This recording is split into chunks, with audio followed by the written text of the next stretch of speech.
Hey everyone, this is a piece from early 1941 titled Shachtman contra Burnham.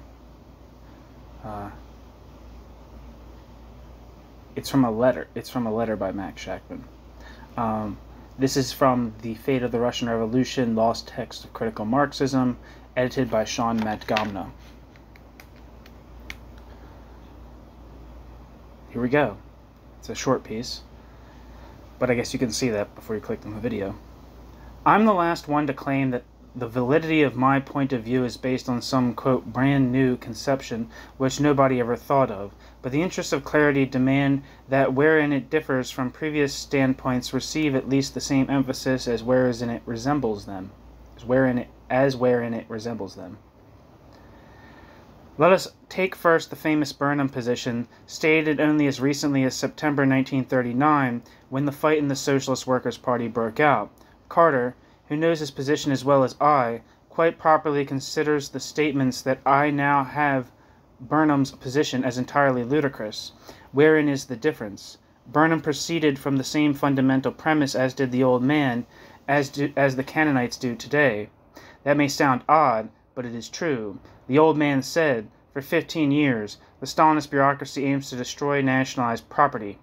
That is the channel through which the bourgeoisie will restore private property. And, as late as his revolution betrayed, he insisted that the new constitution was deliberately constituted to lay the juridical basis for the restoration of capitalism. Substantially, said Burnham, that is correct. Only, he continued, it has already gone so far in wiping out nationalized property that we can no longer speak of the Soviet Union as a workers' state.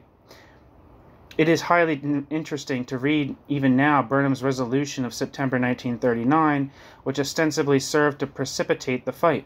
Still accepting Trotsky's premise, Burnham declared that the denationalization of property, especially in land, had gone so far as to change the class character of the Soviet Union. Now, both the old man and Burnham were wrong. Looking back upon the past 15 years, and allowing for the Stalinist zigzags, the indubitable historical fact is that the bureaucracy has done an enormous work in strengthening and expanding the nationalization of property. Moreover, granted all the contradictions inherent in its work, it far outstripped all predictions so far as industrialization was concerned. We used to say, to put it crudely, there is an inherent contradiction between nationalization and the Stalinist bureaucracy's rule. This proved to be utterly false, at least in the sense in which we meant it. The preservation of nationalized property and the intensified industrialization resulted in an enormous hypertrophy of bureaucratism. From this, it doesn't of course follow, as stupid people like Eastman believe, that industrialization and nationalization, quote, inevitably, end quote, strengthen a bureaucracy. Again, if we look back, we must establish it as a historical fact that the bureaucracy's relationship to nationalized property is roughly comparable to the relationship of social democracy to bourgeois democracy.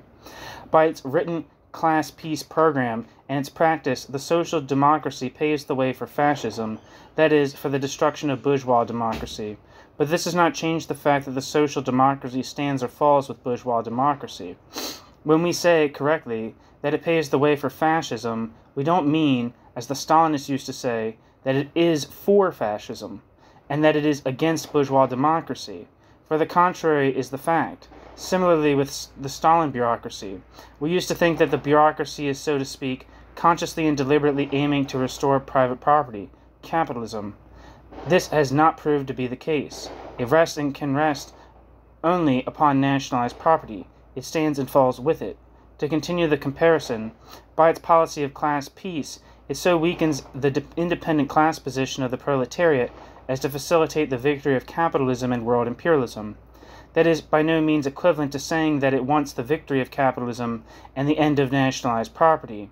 With this as one of my points of departure, you can more easily understand how it is impossible for me to accept Trotsky's position on the class character of the Soviet Union, or the revision of it by Burnham and the others holding the same view.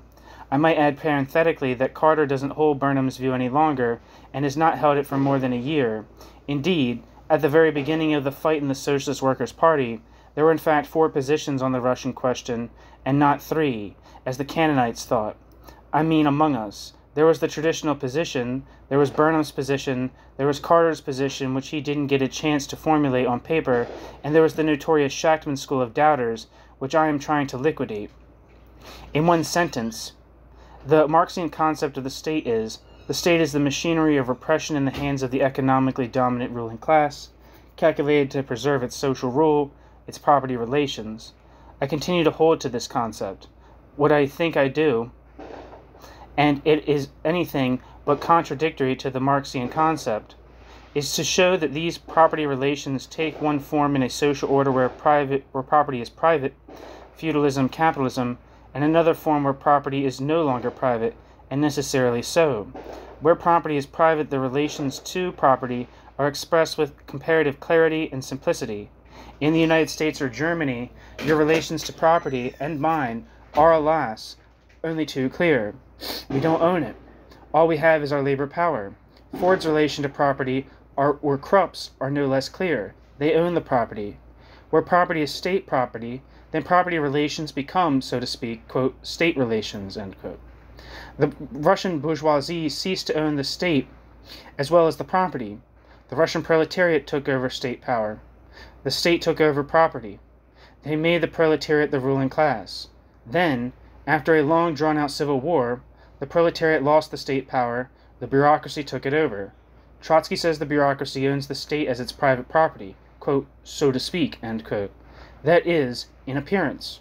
In appearance and in fact. In appearance and in fact, as everybody knows or should know. By virtue of its ownership of the state, the bureaucracy's relations to state property are clearly established for it, and for me. What are the relations to Soviet property of the Soviet proletariat? I quote from an authoritative source, an editorial that appeared a few weeks ago in the Socialist Appeal. It said, literally, the Soviet factories are penitentiaries to which the Russian workers are sentenced for life. My dear friend, I could not express the Russian proletariat's relation to Soviet property more brutally or crudely. The eminent Marxists of the Appeal may not know it, but in their characterization they are speaking precisely of property relations. There, these questions, and nowhere else,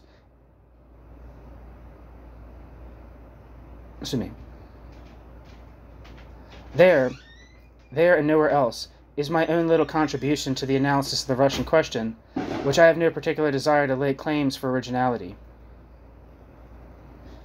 Thanks for listening.